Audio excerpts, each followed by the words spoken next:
Bueno, vamos iniciando entendiendo que la autoconciencia implica justamente conocer primero nuestras limitantes y nuestras ventajas. Aquí no vamos a andar con temas de falsas modestias y toda esta cuestión. Tenemos que ser muy realistas. Primero, a ver qué ventajas tengo, o qué cualidades o qué desventajas tengo. Tengo que conocerme, obviamente no de forma profunda, porque eso nos llevaría muchos años, sino de forma rápida para saber con qué recursos cuento. Segundo, tengo que entender en dónde están mis dificultades para empezarlas a pulir, y si en alguna de esas dificultades personales puede boicotear el trabajo que tengo que hacer. Y hablo, por ejemplo, de ser un poco negligente, de ser a lo mejor impuntual, de ser poco comprometido, etcétera, etcétera. Hablo de ese tipo de detalles.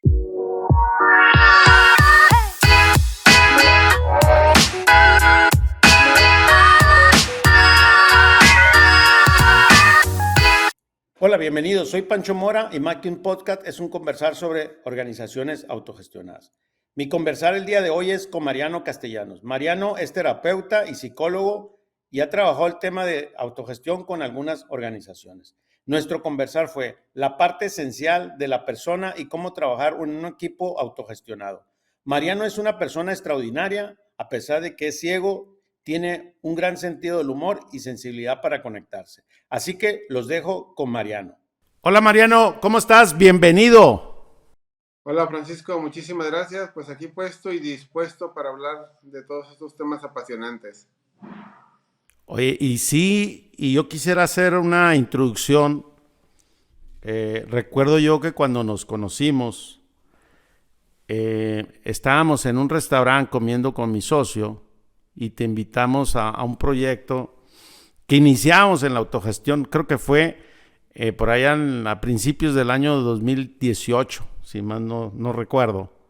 Ya hace casi 5 años. En mayo del 2018 fue. En mayo del 2018. Qué buena memoria tienes. Y recuerdo que yo te entrego un libro de Reinventando las Organizaciones de Fer y la Luz, y tú te empezaste a reír y me dices, yo no leo, yo escucho los libros. Y me hiciste la primera broma porque quiero comentarles que Mariano es ciego, pero tiene una vista que parece un rayo láser. Yo no sé cómo le hace este hombre.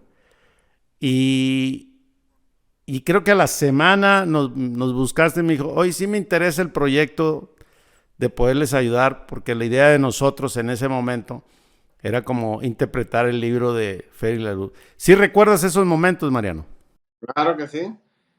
Sí, y la coincidencia interesante de que yo venía de un curso con Maturana y tú habías estado con Maturana hace un poquito tiempo antes que yo, entonces son como coincidencias muy interesantes. Sí, y claro que sí, lo recuerdo bien. Y bueno, Mariano, entremos en materia. Pues el libro de Fer y la Luz habla de 3 pasos, ¿no? De la autogestión, del propósito de vida y de la plenitud. Pero cuando nos reunimos y quiero saber cómo esta mirada, y que recuerdo que me lo dejaste muy claro, hoy para hacer autogestión hay otros pasos, ¿no? Y recuerdo que tuvimos la primera reunión en Tapalpa, y recuerdo yo que no hablamos nada del libro, hablamos de las personas, hablamos de la parte humana, y mi propósito en este episodio está enfocado precisamente qué se debe de hacer para llegar a la autogestión, cuál es, si realmente hay esta parte tuya, esa mirada que tiene que ver un paso personal de transformación y evolución. Y bueno, aquí te dejo para que empecemos ahí a abrir espacio de conversación. Abrir boca en este caso. Bueno, el tema de la autogestión es muy interesante. A mí me atrajo el colaborar con ustedes porque era parte de lo que venía trabajando y buscando con las organizaciones, y también, bueno, yo soy terapeuta básicamente, pero también trabajo con algunas organizaciones. Y el hecho de que las personas no estén dependiendo de que los demás hagan las cosas, sino que haya un proceso activo, me llamaba muchísimo la atención y me parecía muy interesante. Cuando yo empiezo a abordar este tema, lo enriquezco con los factores que Maturana plantea. Después coincide que me reúno contigo y con tu socio, con Francisco también, y empezamos a encontrar puntos de coincidencia, y de ahí arranca el proyecto de colaborar con ustedes. Claro, primero hay que transformar a los que están adentro porque vienen con costumbres, vienen con prácticas, vienen con acciones ya hechas, y evidentemente iniciar un proceso de autogestión que implica conciencia, que implica responsabilidad, que implica compromiso, no es sencillo, no es de la noche a la mañana, y más en una cultura que tenemos que transformar como la mexicana, donde es muy fácil que si puedo encontrar una ventaja, no importa que me lleve entre las patas a los demás, lo hago. Y ese factor era el reto realmente, poder alcanzar la conciencia, la transformación de la organización para poder trabajar en colaboración, entendiendo que si nos beneficiamos todos, avanzamos todos y nos enriquecemos todos, ahora sí que en múltiples sentidos. A partir de ahí, la intención de trabajar con las personas es fundamental, porque la mentalidad y el entendimiento y lo que implica la autogestión es algo que va a enriquecer no solamente en el ámbito laboral, sino en el ámbito personal. La autogestión no es un proceso aislado, no es un proceso que solamente lo vamos a tener en la empresa o en la organización, sino es un proceso que se va contagiando a la vida cotidiana, y que cuando en la vida cotidiana las personas también lo aplican, van encontrando formas de poder resolver las cosas, de poder vivir más plenos, de poder vivir más con más satisfacción. Estos fueron los elementos con los que iniciamos y empezamos a trabajar justamente eso, la autoconciencia, la automotivación, las intenciones que deben de primar, que es la organización, como parte de nuestro beneficio para todos, no para mí, no para él, no vamos a juntarnos dos y vamos a transear a la empresa, no, sino que vamos a beneficiarnos todos porque todos vamos en el mismo barco. Esta cuestión de la autogestión es crucial porque implica dos tipos de conciencia, la individual y la grupal. La individual, donde yo tengo responsabilidades y tengo cosas que hacer, y la grupal, que lo que yo haga, lo que yo ayude, va a sumar, y si sumamos todos, vamos a llegar mucho más lejos. Y entonces tiene sentido aquello de que la unión hace la fuerza, pero la unión realmente, cuando todos están convencidos y están buscando la misma dinámica. Para eso, primero tenemos que ir trabajando con las personas, realizando una conciencia de cómo no somos seres aislados, de cómo lo bueno que hagamos le va a sumar a la otra persona, y cómo lo bueno que haga la otra persona me va a sumar a mí. Y eso fue lo que empezamos a hacer en esa ocasión en Tapalpa, que fue muy interesante, cómo fueron encontrando y fueron descubriendo algunas cosas los compañeros que estuvieron participando. Evidentemente, la intención inicial era individual, pero realmente la conclusión es grupal, porque a final de cuentas, en la suma del grupo se multiplica los resultados, y si es suma individual, solamente se van agregando uno a uno. En cambio, cuando es algo grupal, se va multiplicando. Ya, Mariano, ahí voy, me gustaría hacer una pausa y antes de entrar a la pregunta que te quiero compartir, les quiero comentar que Mariano es mi terapeuta aparte y también colabora con nuestra organización, así que tenemos bastante acercamiento. Fíjate que estaba pensando hablas en la parte individual y colectiva, ¿no? Estas dos conciencias. Pero me gustaría que compartamos con nuestra comunidad cuáles son las prácticas o los pasos que hay que seguir para trabajar en esa conciencia y decir, esto te va a llevar para la siguiente etapa, lo que es grupal. O sea, ¿qué debería yo hacer que te estoy escuchando? Y nuestra audiencia debe decir, ¿cuáles serían los cómo? Los cómo Eh, lograrlo. sí, ¿cómo lo logro? ¿No? Estoy escuchando a Mariano, muy bien, pero Mariano, pero dime cómo, dime no la receta, sino lo que yo Son debo los iniciar. procesos que se requieren para poder alcanzar esa parte, ¿no? Bueno, vamos iniciando entendiendo que la autoconciencia implica justamente conocer primero nuestras limitantes y nuestras ventajas. Aquí no vamos a andar con temas de falsas modestias y toda esta cuestión. Tenemos que ser muy realistas. Primero, a ver qué ventajas tengo, o qué cualidades o qué desventajas tengo. Tengo que conocerme, obviamente no de forma profunda, porque eso me llevaría muchos años, sino de forma rápida para saber con qué recursos cuento. Segundo, tengo que entender en dónde están mis dificultades para empezarlas a pulir, y si en alguna de esas dificultades personales puede boicotear el trabajo que tengo que hacer. Y hablo, por ejemplo, de ser un poco negligente, de ser a lo mejor impuntual, de ser poco comprometido, etcétera, etcétera. Hablo de ese tipo de detalles.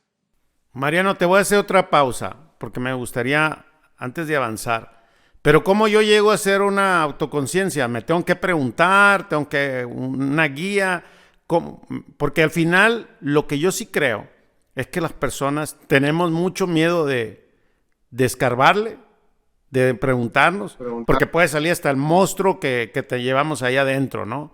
Sí, Entonces vivo el día a día operando en la organización y esto, pues en pocas palabras, como decimos en México, me vale madre, ¿no? Pero bueno, bueno, el primer paso siempre va a ser a través de preguntarse quién soy, qué tengo a favor, qué tengo en contra, con qué cuento, qué puedo aportar, no solo a la organización, primero qué puedo aportar en general, con qué puedo sumar, en dónde me cuesta más trabajo. Aquí ya hemos planteado ya varias preguntas que las personas se hacen normalmente. Cuando se hace coacheo, el coach es el que va haciendo este tipo de preguntas, pero pensando de forma individual, primero hay que preguntarse esos detalles. ¿Con qué cuento? Y después, ¿cuáles son mis falencias? ¿Cuáles son mis detalles difíciles o complejos? O mis defectos, si quieren verlo de esa manera. Pero, ojo, quiero que se escuche claramente esto. Los defectos son para corregirlos, no para autoflagelarnos, no para autocriticarnos, no para autodevaluarnos, no para decirnos no funcionamos, no servimos. Yo tengo muchos defectos, no voy a ser capaz, no. Los defectos son para saber en dónde tenemos que trabajar. Todas las personas cuando les preguntan sus defectos, por cuestión humana, nos es muy fácil sacar una lista enorme. Les preguntamos las cualidades y les cuesta trabajo. Pero aquí tenemos que ser muy honestos con nosotros mismos y tenemos que decir, bueno, yo sí creo que tengo estas cualidades y creo que estas son algunas, o estos son los defectos con los que cuento. Todos los defectos son perfeccionables y las cualidades pueden ser pulidas también. Pero si entendemos que los defectos no son problemas ni obstáculos, sino que son un elemento que podemos pulir, que podemos resolver, un detalle que podemos trabajar, entonces vamos a ir sumando. Bueno, ya que hicimos la lista, ya que tenemos las preguntas respondidas sobre qué puedo aportar, con qué cuento, cuáles son mis ventajas, cuáles pueden ser mis dificultades para pulirlas, el segundo paso es empezar a trabajar sobre ellas. Uno, si hablamos de las cualidades, es cómo emplearlas o cómo usarlas, porque yo puedo tener, no sé, mil diamantes en mi casa, pero si no sé ni dónde venderlos, si no sé dónde me pueden pagar bien por ellos, o dónde los pueden reconocer y valorar, pues no voy a poder hacer nada con ellos, aunque sea una fortuna. Igual es en las cualidades. Podemos tener muchas cualidades, pero si no sabemos dónde emplearlas, cómo utilizarlas, en qué momento aplicarlas, van a servir de nada. Entonces, segundo paso es identificar cómo puedo utilizar mis recursos. Y aquí, cuando ya puedo cualificar mis recursos, ahora tengo que hablar sobre mis defectos. ¿Cómo puedo hacer que estos defectos, en vez de restarme, sumen? Porque si yo tengo el defecto de no comprometerme, de levantarme tarde, tengo que trabajar sobre ellos. ¿Qué tengo que hacer? Ok, tengo que empezarme a comprometerme más. ¿Cómo voy a comprometer más? Empezando a forzarme a realizar lo que prometa o a lo que me comprometa. Empezando a forzarme a levantarme más temprano. Si sé que me cuesta mucho trabajo, empiezo a forzarme para levantarme temprano y sumar más para lo que voy a hacer o para mis cualidades.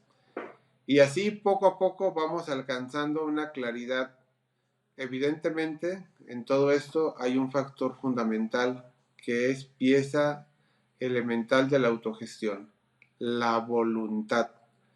Nadie va a hacer nada por nosotros para lograr la autogestión, para lograr la capacidad de poder emplearlo en la vida personal o en la organización. Nadie.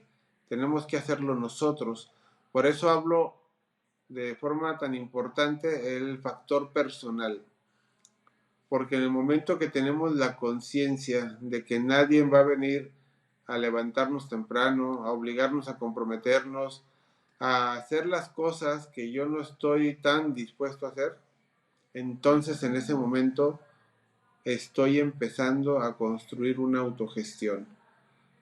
Cuando yo tengo esa conciencia de decir, caray, pues sí, me encanta dormir, me encanta levantarme a las 12, 1 de mediodía, pero ya ahora ya no alcanzo a hacer nada porque ya están cerca de salir todo lo de la organización. Entonces tengo que hacer algo y me empiezo a esforzar.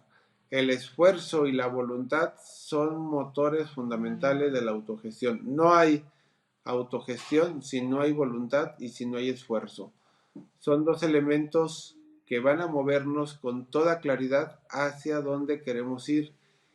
Y alguien puede decir, bueno, la voluntad y el esfuerzo, pues no solamente son aplicables a la autogestión, se aplica en todo lo que busquemos donde querramos tener éxito. Sí, pero aplicado a la autogestión es distinto porque muchas veces estos dos elementos de la voluntad y del esfuerzo lo usamos de manera individual solamente como ventaja para nosotros. En cambio, en la autogestión, la ventaja no solamente será para nosotros, sino para nuestro entorno y para nuestra organización. Esa es una gran diferencia porque no vamos a encontrar miles y miles de cosas o recursos en las personas.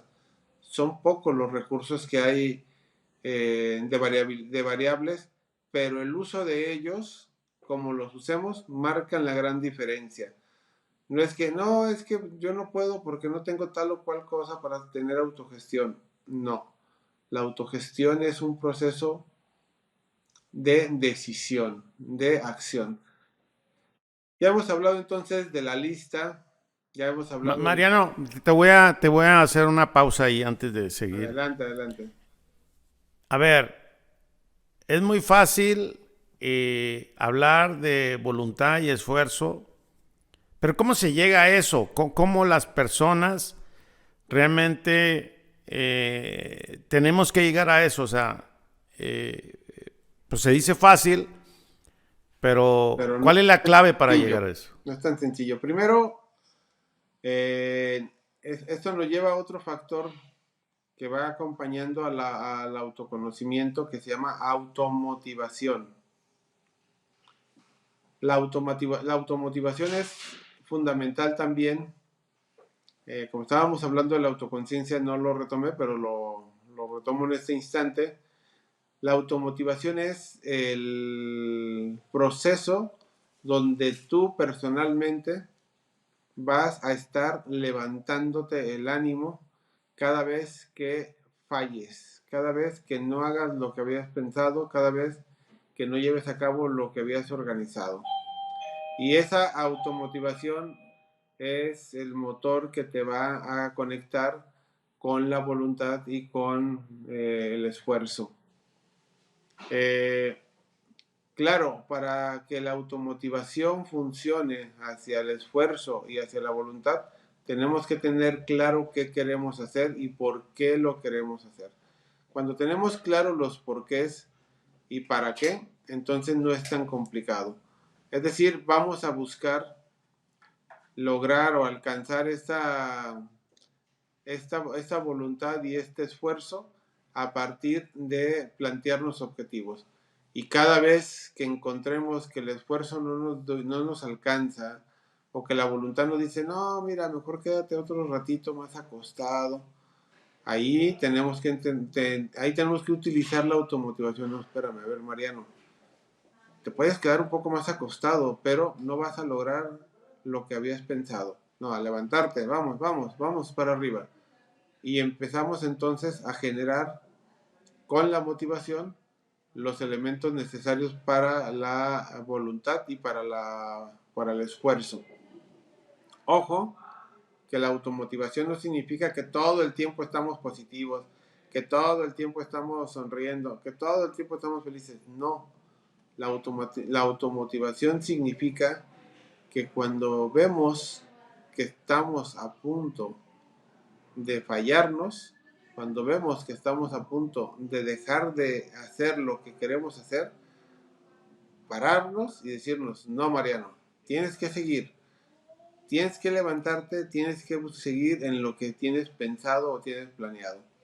No puedes detenerte, no porque no debas, sino porque no debes de querer, ya que tú quieres alcanzar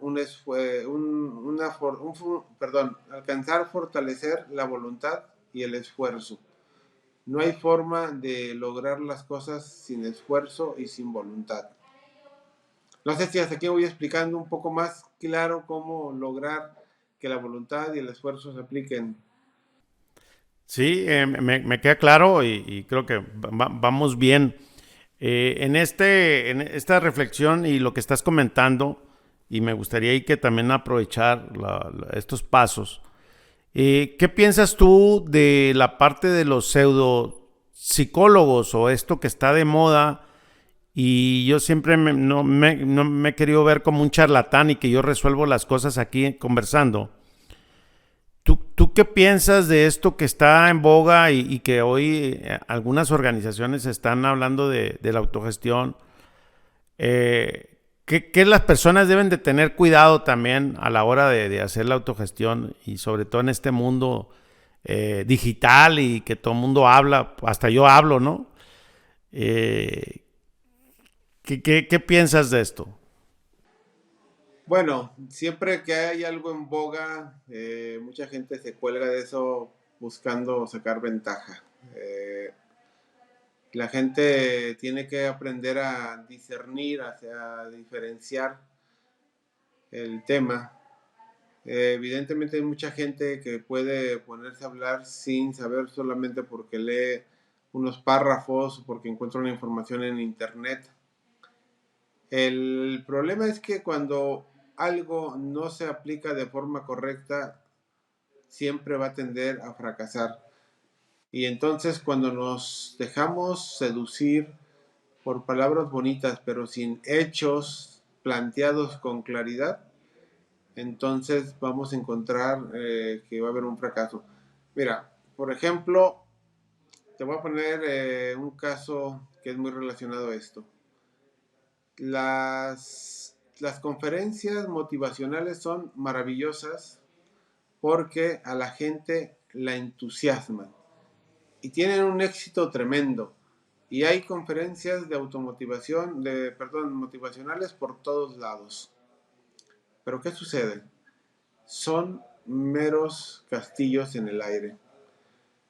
Suenan muy bonitos, dicen cosas muy bonitas, pero no hay nada real. Y a los 2, 3 días, 5 días, 7 días, a la mayoría de las personas toda esa conferencia motivacional se les acabó, se apagó. ¿Por qué? Porque no hay nada sustancial. Las personas que escuchan y que buscan autogestión tienen que encontrar la sustancia, tienen que saber exactamente los procesos, los procedimientos, los por qué, los para qué, los cómo, los obstáculos, porque no hay nada perfecto, no hay nada que sea infalible. Sin embargo, hay cosas que son mejores que otras. Si nosotros reflexionamos cuando escuchamos a uno de estos psicólogos, a una de estas personas que están siendo pseudo profesionales, vamos a encontrar que no hay claridad ni en los por qué, ni los para qué, ni hay claridad en los procesos, ni el cómo se tienen que hacer las cosas, ni para qué se tienen que hacer las cosas. Simplemente lo van diciendo porque suena bonito, porque suena padre, porque ya lo empleó tal o cual empresa, o porque ya lo está empleando en tal lugar y está en boga, ¿no?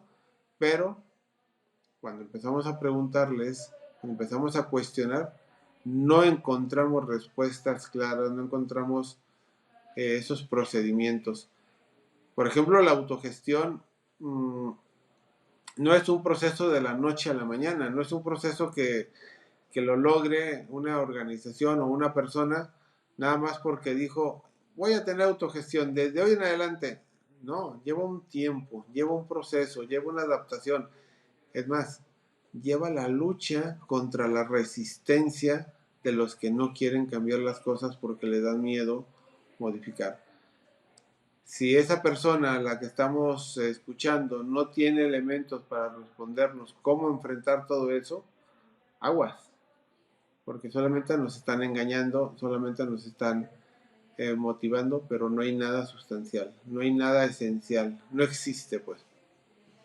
Y yo sí diría que tengan mucho cuidado cuando están en la búsqueda, que tengan mucho cuidado de que lo que realmente están recibiendo tenga calidad, que tenga fundamento, que tenga algo más que solamente palabras al aire. Palabras al aire motivacionales las pueden hacer todos, de hecho todas las personas charlatanas son especialistas en palabras bonitas y palabras motivacionales, pero son carentes de cosas claras, fundamentadas y específicas.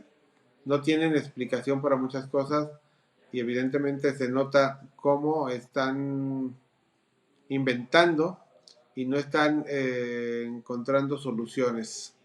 Ahora, otro detalle que deben tomar en cuenta, cuando ustedes estén trabajando o se contacten con alguien así y no les dé herramientas de cómo poder resolver las cosas, no que se las resuelva, no la receta, sino eh, cómo poder hacer una ensalada si no tengo cuchillos, si no tengo platos. Bueno, mira, aquí está el plato, aquí están las verduras, las frutas, si le vas a poner fruta, ahora sí, hazla, tienes que picar, bla, bla, bla, bla, bla. Es decir, los procesos deben de ser claros. Ya hacerlo ya le corresponde a cada quien. Perfecto, Mariano. Fíjate que estaba recordando en este momento un poco de regresar al aprendizaje que tuvimos nosotros en aquella reunión. Hicimos dos dinámicas muy interesantes y que me gustaría abordarlas en el día de hoy. Una fue que hicimos un guacamole y una salsa con los ojos vendados y que esa práctica nos digas por qué lo hicimos, cuál era el sentido. De hecho, te burlabas de nosotros, recuerdo. Un poquito me burlaba. No, más bien me pasaba a divertir nada más. Y de esa diversión que nos decías, a ver qué se siente no ver y hacer, pero un poquito la dinámica y qué buscabas en ese momento, qué querías lograr. Bien, esta dinámica que estás comentando, Francisco, es el complemento del trabajo primero individual. Les cuento un poco la dinámica para los que no la conozcan. Se le pide al grupo que se tapen los ojos. Ya que se tapan los ojos, se pone en la mesa todos los instrumentos y todas el aguacate, la cebolla y los demás utensilios que íbamos a necesitar. y se les pide que sin ver hagan el guacamole, pero resulta que no todos tienen en sus manos todos los productos, sino que cada quien tiene una parte del producto. ¿Cómo le van a hacer? Y entonces no hay de otra más que colaborar.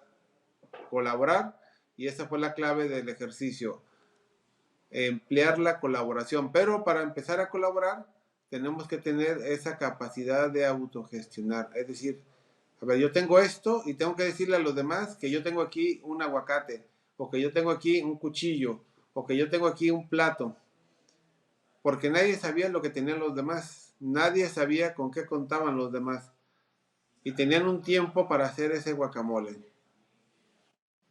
La única forma de empezarlo a hacer es a través de la colaboración y la comunicación. Y para ejercer la colaboración y la comunicación necesitamos autogestión.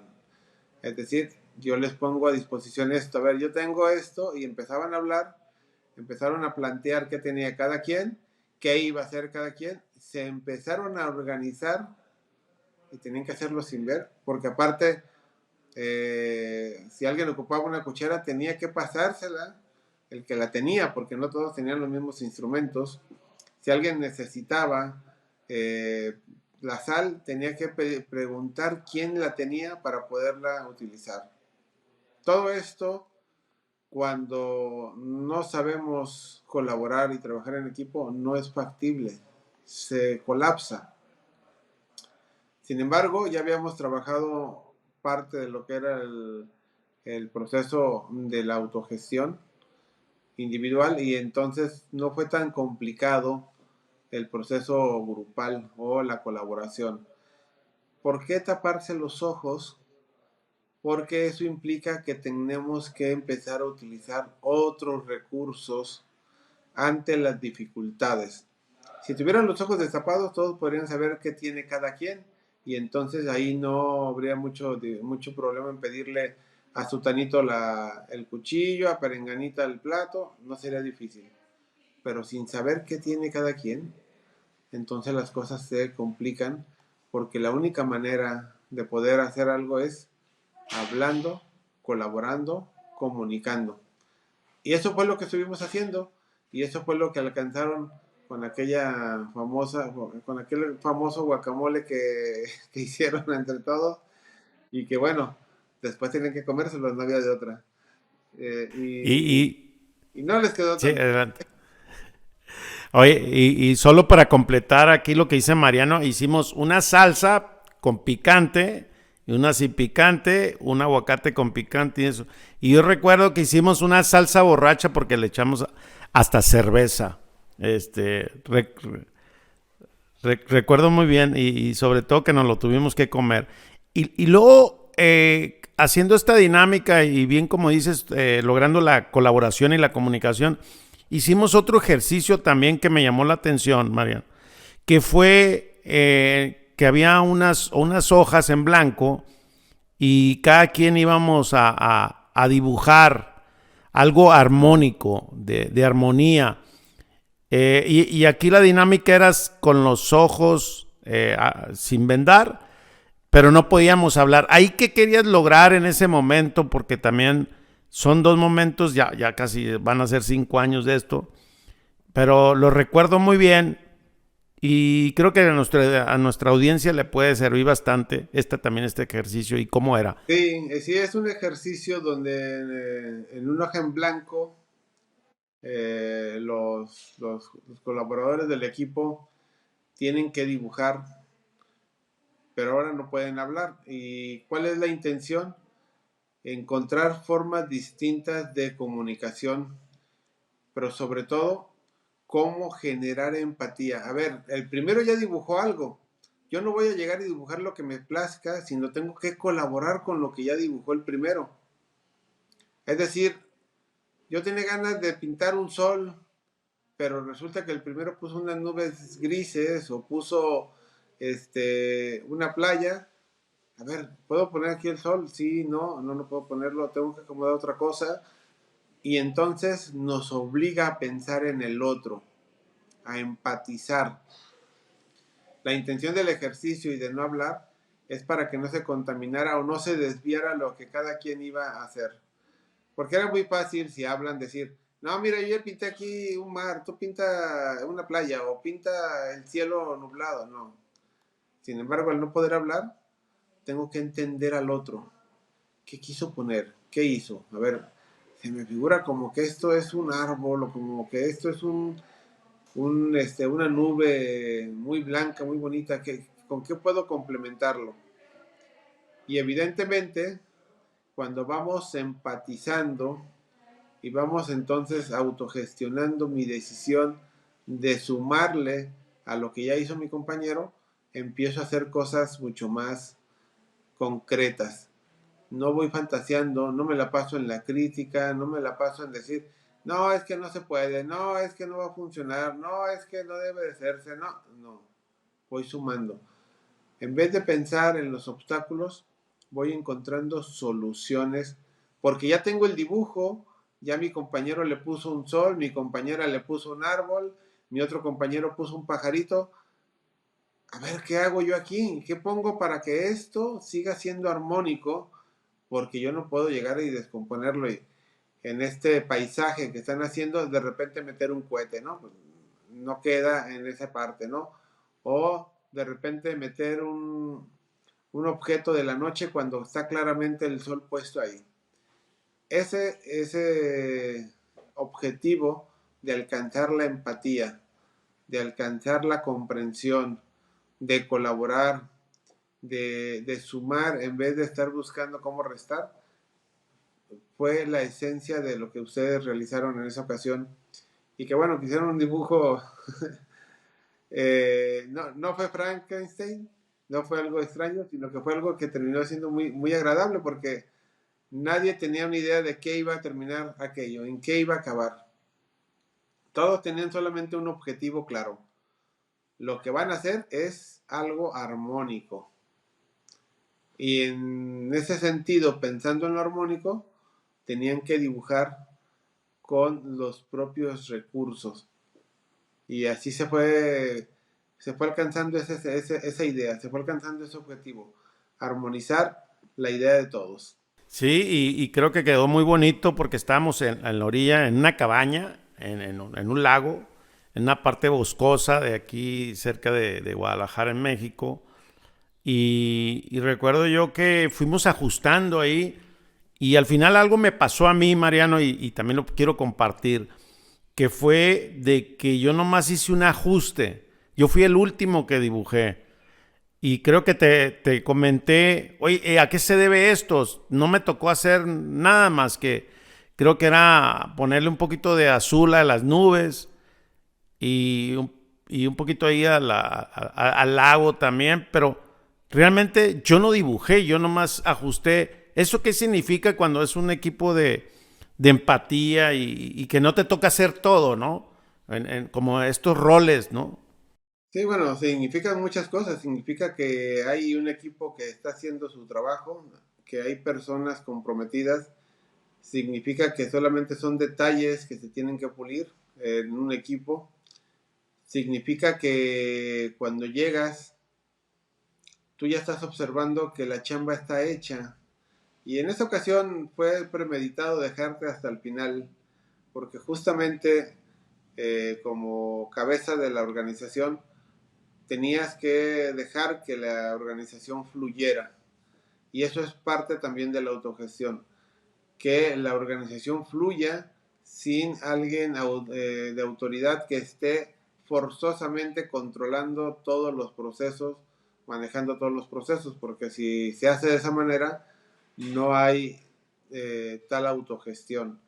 Evidentemente, las personas tienen un cierto acomodo por lo que les corresponde. La organización no es un espacio anárquico, ni caótico, ni que esté hecho al aventón, sino que cada quien va teniendo su propio rol y en ese rol cumpliendo con él. Y cuando cumple con él, la chamba de los demás es más sencilla. Es como el cuerpo. El cuerpo tiene cada quien su chamba, pero si un pie se quebra, el resto del cuerpo entra a contrarrestar la chamba que no está haciendo ese pie que está fuera de servicio. Pero cuando el pie regresa, el pie tiene que empezar a asumir sus responsabilidades y el resto del cuerpo hace lo suyo, lo que les corresponde. Ya no está el otro pie intentando cumplir con lo que el pie fracturado no está haciendo, sino que deja, o más bien la persona cuando empieza a hacer sus ejercicios, recupera la funcionalidad de esa extremidad. Y entonces el cuerpo entra otra vez en esa armonía grupal, en esa armonía de autogestión. Porque la autogestión es eso, que cada quien haga lo que tiene que hacer y ayudar a los demás cuando ve que los demás no están haciendo lo que les toca hacer. Y no es en un plan de, pues yo voy a rascarme aquí el ombligo mientras mi compañero hace mi chamba, que al cabo que pues él está bien puesto, yo voy a relajarme. No, es un trabajo de ganar entre todos, es un trabajo de sumar y no de contrarrestar, no de boicotearse entre sí. Y en eso va dándose la esencia de cómo la organización funciona, porque siendo organización, todos tienen que ir aportando. Y evidentemente, al dejarte a ti en el último momento, y tú ves que ya está todo hecho, pues no te toca más que ajustar, pero también, sobre todo, percatarte que la organización puede funcionar por sí misma. Claro, claro, y qué buen testimonio y reflexión. Mariano, pues ya estamos en la etapa final. ¿Cómo te gustaría cerrar este episodio? ¿Qué recomendaciones le darías a la audiencia de esta parte de cómo llegar a la autogestión, primero en la parte personal y profesional? ¿Cómo te gustaría cerrar este Se conversatorio? nos fue rapidísimo y quedaron muchos temas en el tintero. Bueno, a ver si después tenemos el complemento. Y bueno, yo quisiera cerrar puntualizando que cuando vamos a entrar a un proceso de autogestión, tenemos que tener la conciencia de que vamos a autotransformarnos. No es solamente la empresa, no es solamente la organización, sino somos nosotros como personas que vamos a cambiar muchas cosas. De entrada, tenemos que empezar a ser honestos con nosotros mismos, a ser responsables con nosotros mismos y a comprometernos primero con nosotros para después hacia la organización. De entrada, estos tres factores me parece que serían las claves para poder entrar a la autogestión. Si nosotros podemos identificarlos, hacerlos, aplicarlos y ser constantes, estamos encaminados y enrolados para alcanzar las metas correctas.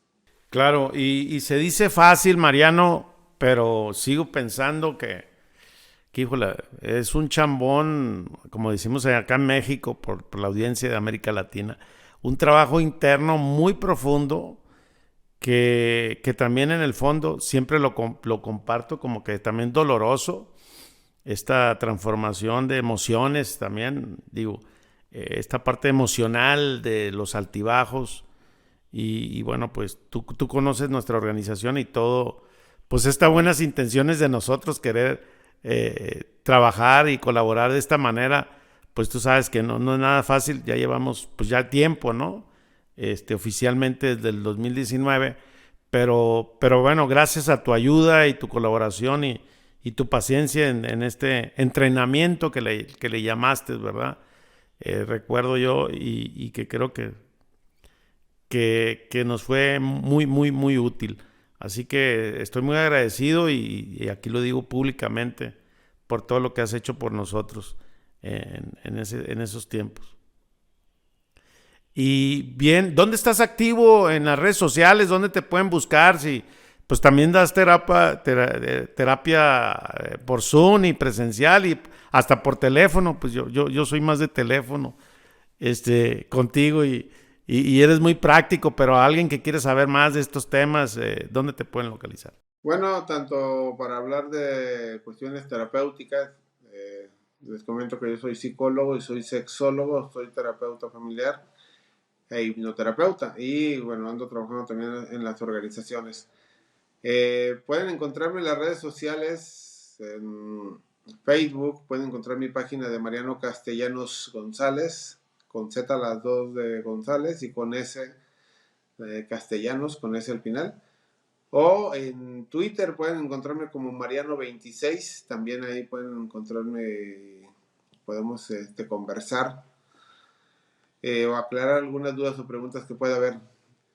Y son estos dos. Creo que también tengo Instagram, pero no es tan activo en esta parte. Pero básicamente serían estas dos redes sociales o ya directamente por el WhatsApp, que puede ser comunicable. Eh, para las personas que están fuera de México sería más 52, para los de México no lo necesitan y sería 33 31 86 24 57 o 33 35 84, no, perdón, voy de nuevo los números, 33 31 86 24 57 y el otro es 33 35 84 63 66. Ahí estoy listo y podemos tener conversaciones sin problemas. Mariano, muchísimas gracias. Aprecio mucho y quiero decirle que Mariano es muy eficiente a pesar de que dice él que no ve, pero sí ve y yo creo que ve demasiado bien, que lee a las personas perfectamente. Bueno, Pues muchísimas. seguimos en contacto, te mando un fuerte abrazo. Estamos en comunicación, Francisco. Hasta luego. Okay, chao, bye.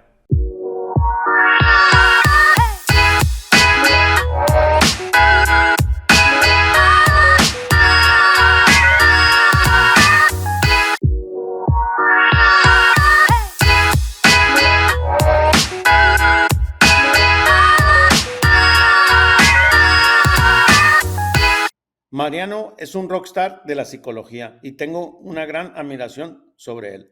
Gracias por escuchar este conversar y necesito de tu ayuda para que más personas sigan aprendiéndolo, así que comparte este episodio y califícanos con 5 estrellas, inscríbete a nuestro canal de YouTube.